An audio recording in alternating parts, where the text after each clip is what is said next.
ગુજરાતમાં લઘુત્તમ તાપમાનનો પારો ઉપર ચડી જતા ધીમે ધીમે ઠંડી ગાયબ થઈ રહી છે, પરંતુ હવામાન વિભાગની આગાહી અનુસાર આગામી સોમવારથી ઠંડીનો બીજો રાઉન્ડ શરૂ થશે।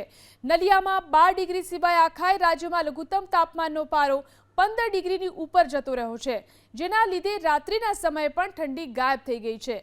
હવામાન વિભાગની આગાહી મુજબ આગામી 4 દિવસ સુધી તાપમાનમાં સામાન્ય વધઘટ જોવા મળશે।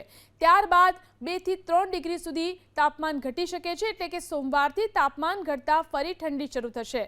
અમદાવાદ શહેરમાં ગઈકાલે લઘુત્તમ તાપમાન 18 ડિગ્રી રહ્યું, તો બુધવારે વહેલી સવારે શહેરના આકાશમાં વાદળો છવાયા હતા।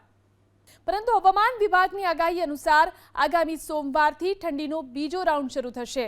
નલિયામાં 12 ડિગ્રી સિવાય આખા રાજ્યમાં લઘુત્તમ તાપમાનનો પારો 15 ડિગ્રીની ઉપર જતો રહ્યો છે, જેના લીધે રાત્રિના સમયે પણ ઠંડી ગાયબ થઈ ગઈ છે। હવામાન વિભાગની આગાહી મુજબ આગામી 4 દિવસ સુધી તાપમાનમાં સામાન્ય વધઘટ જોવા મળશે।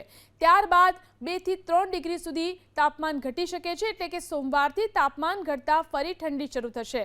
અમદાવાદ શહેરમાં ગઈકાલે લઘુત્તમ તાપમાન 18 ડિગ્રી રહ્યું, તો બુધવારે વહેલી સવારે શહેરના આકાશમાં વાદળો છવાયા હતા।